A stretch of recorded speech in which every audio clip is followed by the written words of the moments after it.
2 ദിനവൃത്താന്തം അധ്യായം 34. രാജാവാകുമ്പോൾ ജോസിയായ്ക്ക് 8 വയസ്സായിരുന്നു. അവൻ 31 വർഷം ജെറുസലേമിൽ വാണു. അവൻ കർത്താവിന്റെ മുൻപാകെ നീതി പ്രവർത്തിച്ചു. പിതാവായ ദാവീദിന്റെ മാർഗത്തിൽ നിന്ന് അണുവിട വ്യതിചലിച്ചില്ല. അവൻ തന്റെ 8-ാം ഭരണവർഷത്തിൽ ചെറുപ്പമായിരിക്കെ തന്നെ പിതാവായ ദാവീദിന്റെ ദൈവത്തെ അന്വേഷിക്കാൻ ആരംഭിച്ചു. രാജാവായി 12 വർഷമായപ്പോൾ യൂദായിലും ജെറുസലേമിലും ഉണ്ടായിരുന്ന പൂജാഗിരികളും അശേര പ്രതിഷ്ഠകളും കൊത്തുവിഗ്രഹങ്ങൾ, വാർപ്പ് പ്രതിമകൾ എന്നിവയെ നശിപ്പിക്കാൻ തുടങ്ങി. അവന്റെ മുൻപിൽ വെച്ച് അവർ ബാലിന്റെ ബലിപീഠങ്ങൾ തകർത്തു.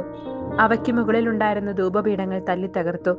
അശേര പ്രതിഷ്ഠകളും കൊത്തുവിഗ്രഹങ്ങളും വാർപ്പ് പ്രതിമകളും തച്ചുടച്ചു. അവ ധൂളിയാക്കി അവയ്ക്ക് ബലിയർപ്പിച്ചിരുന്നവരുടെ ശവകുടീരങ്ങൾക്ക് മീതെ വിതറി. പുരോഹിതന്മാരുടെ അസ്ഥികൾ അവരുടെ ബലിപീഠങ്ങളിൽ വെച്ച് കത്തിച്ചു. അങ്ങനെ യൂദായെയും ജെറുസലേമിനെയും ശുദ്ധീകരിച്ചു. മനാസെ, എഫ്രായിം, ശിമയോൻ തുടങ്ങി നഫ്താലി വരെയുള്ള ദേശങ്ങളിലെ നഗരങ്ങളിലും പ്രാന്തപ്രദേശങ്ങളിലും ഇത് തുടർന്നു. ഇസ്രായേൽ ദേശത്തുടനീളം ഉണ്ടായിരുന്ന ബലിപീഠങ്ങൾ അവൻ നശിപ്പിച്ചു. അശേര പ്രതിഷ്ഠകളും വിഗ്രഹങ്ങളും തകർത്ത് പൊടിയാക്കി. ധൂപപീഠങ്ങൾ ഇടിച്ചു പൊളിച്ചു. അനന്തരം അവൻ ജെറുസലേമിലേക്ക് മടങ്ങി. 18-ാം ഭരണവർഷത്തിൽ ദേശവും ആലയവും ശുദ്ധീകരിച്ചതിന് ശേഷം അസാലിയായുടെ മകൻ ഷാഫാനെയും നഗരാധിപനായ മാസേയായെയും യോവാഹാസിന്റെ മകനും രേഖകൾ സൂക്ഷിക്കുന്നവനുമായ യോവാഹിനെയും തന്റെ ദൈവമായ കർത്താവിന്റെ ആലയം പുനരുദ്ധരിക്കാൻ ജോസിയ നിയോഗിച്ചു. വാതിൽ കാവൽക്കാരായ ലേവ്യർ ദേവാലയത്തിൽ ശേഖരിച്ച പണം അവൻ പ്രധാന പുരോഹിതനായ ഹിൽക്കിയായെ ഏൽപ്പിച്ചു. ഈ പണം മനാസെ, എഫ്രായിം, ഇസ്രായേലിലെ മറ്റു പ്രദേശങ്ങൾ, യൂദ, ബെഞ്ചമിൻ, ജെറുസലേം എന്നിവിടങ്ങളിൽ പിരിച്ചെടുത്തതായിരുന്നു. അത് ജോലിയുടെ മേൽനോട്ടം വഹിച്ചിരുന്നവരെ ഏൽപ്പിച്ചു. അവർ പണം ദേവാലയത്തിന്റെ കേടുപോക്കാനായി ഉപയോഗിച്ചു. യൂദ രാജാക്കന്മാരുടെ അശ്രദ്ധ കാരണം ജീർണിച്ചുപോയ കെട്ടിടങ്ങളുടെ കേടുപോക്കുന്നതിന് ചെത്തിയെടുത്ത കല്ലും തുലാങ്ങൾക്കുള്ള തടിയും വാങ്ങാൻ മരപ്പണിക്കാർക്കും കൽപ്പണിക്കാർക്കും അവർ ആ പണം കൊടുത്തു. പണിക്കാർ വിശ്വസ്തയോടെ ജോലി ചെയ്തു. അവരുടെ മേൽനോട്ടം വഹിക്കുന്നതിന് മെറാറി വംശജരായ യഹത്ത്, ഒബാദിയ, കൊഹാത്ത് വംശജരായ സക്കറിയ, മിഷുല്ലാം എന്നീ ലേവ്യരെ നിയോഗിച്ചു. സംഗീതോപകരണങ്ങളിൽ വൈദഗ്ധ്യമുള്ള ലേവ്യർ ചുമടെടുക്കുന്നവരുടെയും മറ്റേതുതരം ജോലി ചെയ്യുന്നവരുടെയും ചുമതല വഹിച്ചു. ലേവ്യരിൽ ഇനിയും ചിലർ പകർപ്പെഴുത്തുകാരും സേവകന്മാരും വാതിൽ കാവൽക്കാരുമായിരുന്നു. കർത്താവിന്റെ ദേവാലയത്തിൽ നിക്ഷേപിച്ചിരുന്ന പണം പുറത്തെടുത്തപ്പോൾ മോശെ മുഖേന കർത്താവ് നൽകിയിരുന്ന നിയമത്തിന്റെ ഗ്രന്ഥം ഹിൽക്കിയ പുരോഹിതൻ കണ്ടെത്തി. അവൻ വിചാരിപ്പുകാരനായ ഷാഫാനോട് പറഞ്ഞു, കർത്താവിന്റെ ആലയത്തിൽ ഞാൻ നിയമഗ്രന്ഥം കണ്ടെത്തിയിരിക്കുന്നു.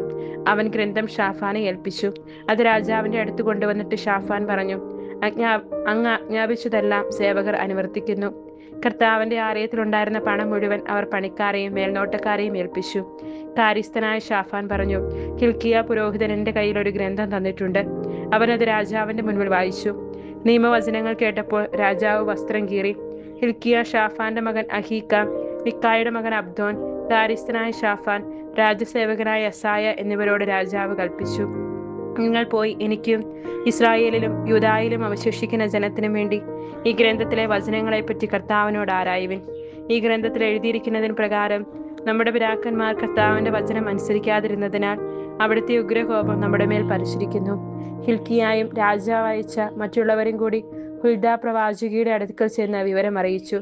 ഹസ്രായുടെ മകനായ തോഹത്തിന്റെ മകനും വസ്ത്രസൂക്ഷിപ്പുകാരനുമായ ശല്ലൂമിന്റെ ഭാര്യയാണ് അവൾ.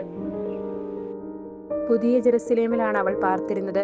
അവൾ അവരോട് പറഞ്ഞു, ഇസ്രായേലിന്റെ ദൈവമായ കർത്താവ് അരുളി ചെയ്യുന്നു, നിങ്ങളെ അയച്ചവനോട് ചെന്ന് പറയുവിൻ. കർത്താവ് അരുളി ചെയ്യുന്നു, യൂദാ രാജാവിന് മുൻപിൽ വായിക്കപ്പെട്ട ഗ്രന്ഥത്തിൽ എഴുതിയിരിക്കുന്ന സകല ശാപങ്ങളും ഈ സ്ഥലത്തിന്മേലും ഇവിടുത്തെ നിവാസികളുടെ മേലും ഞാൻ വർഷിക്കും.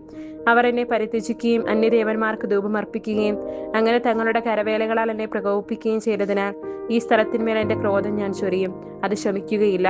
കർത്താവിന്റെ ഹിതമാരായാൻ നിങ്ങളെ അയച്ച യൂദാ രാജാവിനോട് പറയുവിൻ, നീ കേട്ട വാക്കുകളെക്കുറിച്ച് ഇസ്രായേലിന്റെ ദൈവമായ കർത്താവ് ഇപ്രകാരം അരുളി ചെയ്യുന്നു, ഈ സ്ഥലത്തിനും ഇവിടുത്തെ നിവാസികൾക്കും എതിരായ വാക്കുകൾ കേട്ടപ്പോൾ നീ അനുദപിക്കുകയും ദൈവമായ എൻ്റെ മുമ്പിൽ നിന്നെ തന്നെ ഇളവുപ്പെടുത്തുകയും വസ്ത്രം കീറുകയും വിലപിക്കുകയും ചെയ്തതിനാൽ ഞാൻ നിന്റെ യാചന ചെവിക്കൊണ്ടിരിക്കുന്നു. നീ പിതാക്കന്മാരോട് ചേർന്ന് സമാധാനത്തിൽ സംസ്കരിക്കപ്പെടാൻ ഞാൻ ഇടയാക്കും. ഈ സ്ഥലത്തിന്റെയും ഇവിടുത്തെ നിവാസികളുടെയും മേൽ ഞാൻ വരുത്താനിരിക്കുന്ന അനർത്ഥങ്ങളൊന്നും നിനക്ക് കാണേണ്ടി വരികയില്ല. അവർ മടങ്ങി വന്ന് രാജാവിനെ വിവരമറിയിച്ചു. രാജാവ് യൂദായിലെയും ജെറുസലേമിലെയും ശ്രേഷ്ഠന്മാരെ വിളിച്ചുകൂട്ടി. യൂദാ ജെറുസലേം നിവാസികളെയും പുരോഹിതന്മാരെയും ലേവ്യരെയും വലിപ്പച്ചെറുപ്പമെന്നിയെ സകല ജനത്തെയും കൂട്ടി രാജാവ് കർത്താവിന്റെ ആലയത്തിലേക്ക് ചെന്നു. ദേവാലയത്തിൽ നിന്ന് കണ്ടെത്തിയ ഉടമ്പടിയുടെ ഗ്രന്ഥം അവരെ വായിച്ചു കേൾപ്പിച്ചു. കർത്താവിനെ പിൻചെല്ലുമെന്നും പൂർണ്ണ ഹൃദയത്തോടെ അവിടുത്തെ കൽപ്പനകളും പ്രമാണങ്ങളും ചട്ടങ്ങളും പാലിക്കുമെന്നും ഗ്രന്ഥത്തിൽ എഴുതപ്പെട്ടിരിക്കുന്ന നിയമങ്ങളെല്ലാം അനുസരിക്കുമെന്നും സ്വസ്ഥാനത്ത് നിന്നുകൊണ്ട് രാജാവ് കർത്താവിന് മുൻപിൽ ഉടമ്പടി ചെയ്തു. ജെറുസലേമിലും ബെഞ്ചമിനിലുമുള്ള എല്ലാവരോടും അത് പാലിക്കാൻ അവർ ആവശ്യപ്പെട്ടു. തങ്ങളുടെ പിതാക്കന്മാരുടെ ദൈവവുമായി ചെയ്ത ഉടമ്പടി ജെറുസലേം നിവാസികൾ അനുസരിച്ചു. ഇസ്രായേൽ ദേശത്തുണ്ടായിരുന്ന സകല മ്ലേച്ഛതകളും ജോസിയ നീക്കം ചെയ്തു. തങ്ങളുടെ ദൈവമായ കർത്താവിനെ ആരാധിക്കാൻ ഇസ്രായേൽ നിവാസികളെ നിർബന്ധിച്ചു. അവന്റെ ജീവിതകാലം മുഴുവനും തങ്ങളുടെ പിതാക്കന്മാരുടെ ദൈവമായ കർത്താവിനെ സേവിക്കുന്നതിൽ നിന്ന് അവർ പിന്മാറിയില്ല. 2 ദിനവൃത്താന്തം അധ്യായം 35. ജോസിയ ജെറുസലേമിൽ കർത്താവിന്റെ പെസഹ ആചരിച്ചു. 1-ാം മാസം 14-ാം ദിവസം അവർ പെസഹ കുഞ്ഞാടിനെ കൊന്നു. പുരോഹിതന്മാരെ അവരുടെ ചുമതലകൾ ഏൽപ്പിക്കുകയും കർത്താവിന്റെ ആലയത്തിലെ ശുശ്രൂഷകർക്ക് അവരെ പ്രോത്സാഹിപ്പിക്കുകയും ചെയ്തു. ഇസ്രായേൽ ജനത്തെ പഠിപ്പിക്കുന്നവരും കർത്താവിന് വേണ്ടി വേർതിരിക്കപ്പെട്ടവരുമായ ലേവ്യരോട് അവൻ പറഞ്ഞു, ദാവീദിന്റെ പുത്രനും ഇസ്രായേൽ രാജാവുമായ സോളമൻ നിർമ്മിച്ച ആലയത്തിൽ വിശുദ്ധ പേടകം പ്രതിഷ്ഠിക്കുവിൻ. നിങ്ങൾ ഇനി അത് തോളിൽ വഹിക്കേണ്ടതില്ല. നിങ്ങളുടെ ദൈവമായ കർത്താവിനും അവിടുത്തെ ജനമായ ഇസ്രായേലിനും ശുശ്രൂഷ ചെയ്യുവിൻ. ഇസ്രായേൽ രാജാവായ ദാവീദിന്റെയും പുത്രനായ സോളമന്റെയും നിർദ്ദേശങ്ങൾ അനുസരിച്ച് കുടുംബക്രമത്തിൽ ഗണം തിരിഞ്ഞ് ഒരുങ്ങുവിൻ. നിങ്ങളുടെ സഹോദരന്മാരായ സാമാന്യ ജനങ്ങളുടെ കുടുംബങ്ങൾക്ക് സേവനം ചെയ്യാൻ നിങ്ങൾ വിശുദ്ധ സ്ഥലത്ത് നിൽക്കുവിൻ. ലേവ്യർക്ക് ഇസ്രായേൽ കുടുംബങ്ങളിൽ ഓഹരി ഉണ്ടായിരിക്കണം. പെസഹ കുഞ്ഞാടിനെ കൊല്ലുകയും നിങ്ങളെ തന്നെ ശുദ്ധീകരിക്കുകയും ചെയ്യുവിൻ. മോശെ മുഖേന കർത്താവ് അരുളി ചെയ്തതനുസരിച്ച് നിങ്ങളുടെ സഹോദരർക്ക് സേവനം ചെയ്യാൻ ഒരുങ്ങുവിൻ. അവിടെ സന്നിഹിതരായിരുന്ന സാമാന്യ ജനം പെസഹ കാഴ്ച അർപ്പിക്കുവാൻ വേണ്ടി തന്റെ മൃഗസമ്പത്തിൽ നിന്ന് 30,000 ചെമ്മരിയാടുകളെയും കോലാട്ടിൻകുട്ടികളെയും 3000 കാളകളെയും ജോസിയ അവർക്ക് ദാനം ചെയ്തു. അവന്റെ പ്രഭുക്കന്മാർ ജനത്തിനും പുരോഹിതന്മാർക്കും ലേവ്യർക്കും സ്വമനസാ ദാനങ്ങൾ നൽകി. ദേവാലയത്തിലെ മുഖ്യ സേവകന്മാരായ ഹിൽക്കിയ, സക്കറിയ, യഹിയേൽ എന്നിവർ പുരോഹിതന്മാർക്കും പെസഹ കാഴ്ച അർപ്പിക്കാൻ 2600 ചെമ്മരിയാടുകളെയും കോലാട്ടിൻകുട്ടികളെയും 300 കാളകളെയും നൽകി. ലേവ്യ പ്രമുഖരായ കനാനിയായും അവന്റെ സഹോദരന്മാരായ ഷമായായും നഥാനയിലും ഹഷാബിയ, ജയ്യേ, യോസാബാദ് എന്നിവരും പെസഹ കാഴ്ച അർപ്പിക്കാൻ ലേവ്യർക്ക് 5000 ചെമ്മരിയാടുകളെയും കോലാട്ടിൻകുട്ടികളെയും 500 കാളകളെയും നൽകി. ശുശ്രൂഷയ്ക്കുള്ള ഒരുക്കങ്ങളെല്ലാം പൂർത്തിയായപ്പോൾ പുരോഹിതന്മാരും ലേവ്യരും രാജകൽപ്പനയനുസരിച്ച് താങ്കളുടെ സ്ഥാനങ്ങൾ ഏറ്റെടുത്തു. അവർ പെസഹ കുഞ്ഞാടിനെ കൊന്നു. പുരോഹിതന്മാർ ലേവ്യരിൽ നിന്ന് രക്തം സ്വീകരിച്ച് ബലിപീഠത്തിന് മേൽ തളിച്ചു. ലേവ്യർ മൃഗത്തിന്റെ തോലുരിഞ്ഞു. ദഹനബലിക്കുള്ള മൃഗങ്ങളെ സാമാന്യ ജനത്തിന് കുടുംബക്രമം അനുസരിച്ച് വീതിച്ചു കൊടുത്തു. മോശയുടെ നിയമഗ്രന്ഥത്തിൽ എഴുതിയിരിക്കുന്നത് പോലെ കർത്താവിന് ബലിയർപ്പിക്കുവാനായിരുന്നു അത്. ലേവ്യർ പെസഹ കുഞ്ഞാടിനെ ചട്ടപ്രകാരം തീയിൽ ചുട്ടെടുത്തു. ശേഷിച്ചവ കലങ്ങളിലും കുട്ടകങ്ങളിലും ചട്ടികളിലും വേവിച്ച് ഉടനെ ജനത്തിന് വിതരണം ചെയ്തു. അനന്തരം അവർ തങ്ങൾക്കും പുരോഹിതന്മാർക്കുമുള്ളതും തയ്യാറാക്കി. കാരണം അഹ്റോന്റെ പുത്രന്മാരായ പുരോഹിതന്മാർ മേധസ്സും ദഹനബലിയും അർപ്പിക്കുന്നതിൽ രാത്രി വരെ വ്യാപൃതരായിരുന്നു. ദാവീദിന്റെയും ആസാഫ്, ഹേമാൻ, രാജാവിന്റെ ദീർഘദർശിയായ യദുദൂൻ എന്നിവരുടെയും നിർദ്ദേശമനുസരിച്ച് ആസാഫിന്റെ സന്തതികളായ ഗായകർ സ്വസ്ഥാനങ്ങളിൽ നിന്നു. കാവൽക്കാർ ഓരോ വാതിൽക്കലും നിലയുറപ്പിച്ചു. അവർക്ക് വേണ്ടത് സഹോദരന്മാരായ ലേവ്യർ ഒരുക്കിയിരുന്നതിനാൽ അവർക്ക് ശുശ്രൂഷയിൽ നിന്ന് പിന്തിരിയേണ്ടി വന്നില്ല. ജോസിയ രാജാവിന്റെ കൽപ്പനയനുസരിച്ച് പെസഹ ആചരിക്കുകയും കർത്താവിന്റെ ബലിപീഠത്തിൽ ദഹനബലികൾ അർപ്പിക്കുകയും ചെയ്ത് കർത്താവിനെ ശുശ്രൂഷിക്കാൻ വേണ്ടതെല്ലാം അവർ ഒരുക്കി. അവിടെ സമ്മേളിച്ച ഇസ്രായേൽ ജനം പെസഹ തിരുനാളും 7 ദിവസം നീളുന്ന പുളിപ്പില്ലാത്ത അപ്പത്തിന്റെ തിരുനാളും അന്ന് ആഘോഷിച്ചു. സാമുവേൽ പ്രവാചകന്റെ കാലത്തിന് ശേഷം അതുപോലൊരു പെസഹ ഇസ്രായേലിൽ ആഘോഷിച്ചിട്ടില്ല. ജോസിയായും പുരോഹിതന്മാരും ലേവ്യരും അവിടെ സമ്മേളിച്ച യൂദായിലെയും ഇസ്രായേലിലെയും ജനങ്ങളും ജെറുസലേം നിവാസികളും ചേർന്ന് ആഘോഷിച്ച ആ പെസഹ പോലെ ഒന്ന് ഇസ്രായേൽ രാജാക്കന്മാരിൽ ആരും ആഘോഷിച്ചിട്ടില്ല. ജോസിയായുടെ 18-ാം ഭരണവർഷത്തിലാണ് ഈ പെസഹ ആഘോഷിച്ചത്. ജോസിയ ദേവാലയ ക്രമീകരണങ്ങൾ പൂർത്തിയാക്കി. അപ്പോൾ ഈജിപ്ത് രാജാവായ നെക്കോ യൂഫ്രട്ടീസ് തീരത്തുള്ള കർക്കെഷിമിലേക്ക് യുദ്ധത്തിന് പോവുകയായിരുന്നു. ജോസിയ അവനെതിരെ ചെന്നു. നെക്കോ ദൂതന്മാർ മുഖേന ജോസിയായോട് പറഞ്ഞു, യൂദാ രാജാവേ, നാം തമ്മിൽ എന്തു തർക്കം? ഞാൻ വരുന്നത് നിന്നെ ആക്രമിക്കാനല്ല, എന്റെ ശത്രുഭവനത്തിനെതിരായിട്ടാണ്. തിടുക്കം കൂട്ടാൻ ദൈവം എന്നോട് കൽപ്പിച്ചിരിക്കുന്നു. എന്നോടൊത്തുള്ള ദൈവത്തെ എതിർക്കുന്നതിൽ നിന്ന് പിന്തിരിയുക, അല്ലെങ്കിൽ അവിടെ നിന്നെ നശിപ്പിക്കും. എന്നാൽ ജോസിയ പിന്മാറിയില്ല. വേഷപ്രചനനായി യുദ്ധത്തിന് ചെന്നു. നെക്കോയിലൂടെ ദൈവം അരുളി ചെയ്ത വാക്കു കേൾക്കാതെ മെഗിദോ സമതലത്തിൽ വെച്ച് ജോസിയ അവനുമായി ഏറ്റുമുട്ടി. വില്ലാളികൾ ജോസിയ രാജാവിനെ എയ്തു. രാജാവ് ഭൃത്യന്മാരോട് പറഞ്ഞു, എനിക്ക് കഠിനമായ മുറിവേറ്റിരിക്കുന്നു, എന്നെ ഇവിടെ നിന്ന് കൊണ്ടുപോകുവിൻ.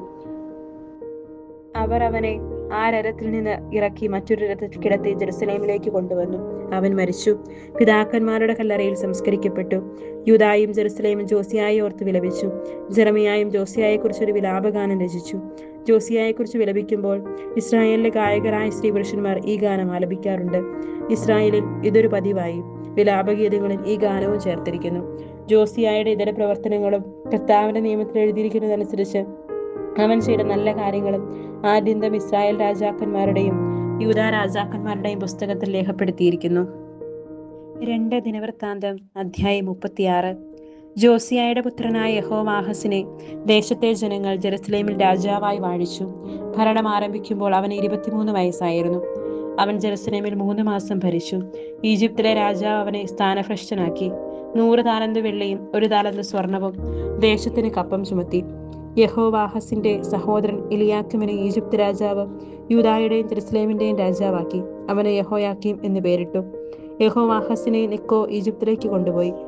വാഴ്ച ആരംഭിക്കുമ്പോൾ യഹോയാക്കീമിന് 25 വയസ്സായിരുന്നു. അവൻ ജെറുസലേമിൽ 11 വർഷം ഭരിച്ചു. ദൈവമായ കർത്താവിന്റെ മുൻപിൽ അവൻ തിന്മ പ്രവർത്തിച്ചു. ബാബിലോൺ രാജാവായ നെബൂഖദ്നേസർ അവനെതിരെ വന്ന് അവനെ ചങ്ങലകൾ കൊണ്ട് ബന്ധിച്ച് ബാബിലോണിലേക്ക് കൊണ്ടുപോയി. കർത്താവിന്റെ ആലയത്തിലെ പാത്രങ്ങളിൽ കുറെ അവൻ ബാബിലോണിലേക്ക് കൊണ്ടുപോയി കൊട്ടാരത്തിൽ സൂക്ഷിച്ചു. യഹോയാക്കീമിന്റെ ഇതര പ്രവർത്തനങ്ങളും അവൻ ചെയ്ത മ്ലേച്ഛതകളും അവന്റെ കുറ്റകൃത്യങ്ങളും ഇസ്രായേൽ യൂദാ രാജാക്കന്മാരുടെ പുസ്തകത്തിൽ രേഖപ്പെടുത്തിയിട്ടുണ്ട്. അവന്റെ പുത്രൻ യഹോയാഖീൻ രാജാവായി. രാജാവാകുമ്പോൾ യഹോയാഖീന് 8 വയസ്സായിരുന്നു. അവൻ 3 മാസവും 10 ദിവസവും ജെറുസലേമിൽ ഭരിച്ചു. അവൻ കർത്താവിന്റെ മുൻപിൽ തിന്മ പ്രവർത്തിച്ചു. ആ വർഷം വസന്തകാലത്ത് നെബൂഖദ്നേസർ രാജാവ് സൈന്യത്തെ അയച്ച് യഹോയാഖീനെ ബാബിലോണിലേക്ക് പിടിച്ചുകൊണ്ടുപോയി. കർത്താവിന്റെ ആലയത്തിലെ വിലപിടിപ്പുള്ള പാത്രങ്ങളും കൊണ്ടുപോയി. യഹോയാക്കീമിന്റെ സഹോദരനായ സെദെക്കിയായെ യൂദായുടെയും ജെറുസലേമിന്റെയും രാജാവാക്കി. ഭരണം ആരംഭിക്കുമ്പോൾ സെദെക്കിയായ്ക്ക് 21 വയസ്സായിരുന്നു. 11 വർഷം അവൻ ജെറുസലേമിൽ ഭരിച്ചു. ദൈവമായ കർത്താവിന് മുൻപാകെ അവൻ തിന്മ ചെയ്തു. കർത്താവിന്റെ വചനം അറിയിച്ചു ജെറമിയായുടെ മുൻപിൽ അവൻ തന്നെ എളിമപ്പെടുത്തിയില്ല. നെബൂഖദ്നേസർ രാജാവിന് വിധേയനായിരുന്നു കൊള്ളാമെന്ന് ദൈവനാമത്തിൽ സത്യം ചെയ്തിരുന്നെങ്കിലും സെദെക്കിയ അവനോട് മത്സരിച്ചു. ഇസ്രായേലിന്റെ ദൈവമായ കർത്താവിലേക്ക് തിരിയാതെ അവൻ ഹൃദയം കഠിനമാക്കി ദുശ്ശാഠ്യത്തിൽ തുടർന്നു. ജനതകളുടെ മിലേച്ഛതകൾ അനുകരിച്ച് പുരോഹിത പ്രമുഖരും ജനവും അത്യധികം അവിശ്വസ്തരായിത്തീർന്നു. ജെറുസലേമിൽ കർത്താവിന് പ്രതിഷ്ഠിതമായിരുന്ന ആലയം അവർ അശുദ്ധമാക്കി. പിതാക്കന്മാരുടെ ദൈവമായ കർത്താവ് തന്റെ ജനത്തോടും വാസസ്ഥലത്തോടും കരുണ തോന്നി അവരുടെ അടുത്തേക്ക് തുടർച്ചയായ ദൂതന്മാരെ അയച്ചുകൊണ്ടിരുന്നു. എന്നാൽ അവർ ദൈവത്തിന്റെ ദൂതന്മാരെ പരിഹസിക്കുകയും അവിടുത്തെ വാക്കുകൾ പുച്ഛിച്ചു തള്ളുകയും പ്രവാചകന്മാരെ അവഹേളിക്കുകയും ചെയ്തുകൊണ്ടിരുന്നു. അങ്ങനെ കർത്താവിന്റെ ക്രോധം അപ്രതിഹതമാവിധം അവിടുത്തെ ജനത്തിനെതിരെ ഉയർന്നു. കൽദയ രാജാവിനെ അവിടുന്ന് അവർക്കെതിരെ കൊണ്ടുവന്നു. അവൻ അവരുടെ യുവയോദ്ധാക്കളെ വിശുദ്ധ സ്ഥലത്ത് വെച്ച് വാളിനിരയാക്കി. യുവാക്കളോടോ കന്യകകളോടോ വൃദ്ധന്മാരോടോ പടുകിഴവന്മാരോടോ അവൻ കരുണ കാണിച്ചില്ല. ദൈവം എല്ലാവരെയും അവന്റെ കൈകളിൽ ഏൽപ്പിച്ചു. ദേവാലയത്തിലെ ചെറുതും വലുതുമായ പാത്രങ്ങളും കർത്താവിന്റെ ആലയത്തിലെയും രാജാവിന്റെയും പ്രഭുക്കന്മാരുടെയും കൊട്ടാരങ്ങളിലെയും നിക്ഷേപങ്ങളും അവൻ ബാബിലോണിലേക്ക് കൊണ്ടുപോയി. അവൻ ദേവാലയം അഗ്നിക്കിരയാക്കി. ജെറുസലേമിന്റെ മതിലുകൾ ഇടിച്ചു നിരത്തി. അതിലെ മന്ദിരങ്ങൾ ചുട്ടരിച്ചു. വിലപിടിപ്പുള്ള പാത്രങ്ങൾ നശിപ്പിച്ചു. വാളിൽ നിന്ന് രക്ഷപ്പെട്ടവരെ അവൻ ബാബിലോണിലേക്ക് തടവുകാരായി കൊണ്ടുപോയി. പേർഷ്യ രാജ്യം സ്ഥാപിതമാകുന്നതുവരെ അവർ അവനും അവന്റെ പുത്രന്മാർക്കും ദാസന്മാരായി കഴിഞ്ഞു. അങ്ങനെ ജെറമിയ വഴി കർത്താവ് അരുളി ചെയ്ത വചനം പൂർത്തിയായി. ദേശം അതിന്റെ സാപത്ത് ആസ്വദിച്ചു. 70 വർഷം പൂർത്തിയാകുന്നതുവരെ ശൂന്യമായി കിടന്ന നാളുകൾ അത്രയും ദേശം സാപത്ത് ആചരിച്ചു. ജെറമിയ വഴി കർത്താവ് അരുളി ചെയ്ത വചനം നിവൃത്തിയാകേണ്ടതിന് പേർഷ്യ രാജാവായ സൈറസ് ഭരണം തുടങ്ങിയ 1-ാം ആണ്ടിൽ തന്നെ സാമ്രാജ്യത്തിലെങ്ങും ഈ കൽപ്പന വിളംബരം ചെയ്യാനും അത് എഴുതി പ്രദർശിപ്പിക്കാനും കർത്താവ് അവനെ ഉത്തേജിപ്പിച്ചു. പേർഷ്യ രാജാവായ സൈറസ് ആജ്ഞാപിക്കുന്നു: ആകാശത്തിന്റെ ദൈവമായ കർത്താവ് ഭൂമിയിലെ എല്ലാ രാജ്യങ്ങളെയും എനിക്ക് കീഴ്പ്പെടുത്തിയിരിക്കുന്നു. യൂദായിലെ ജെറുസലേമിൽ അവിടത്തേക്ക് ഒരു ആലയം പണിയാൻ അവിടുന്ന് എന്നോട് കൽപ്പിച്ചിരിക്കുന്നു. അവിടുത്തെ ജനത്തിൽപ്പെട്ട ആരെങ്കിലും നിങ്ങളുടെ ഇടയിൽ ഉണ്ടെങ്കിൽ അവൻ പുറപ്പെടട്ടെ. അവന്റെ ദൈവമായ കർത്താവ് അവനോട് കൂടെ ഉണ്ടായിരിക്കട്ടെ.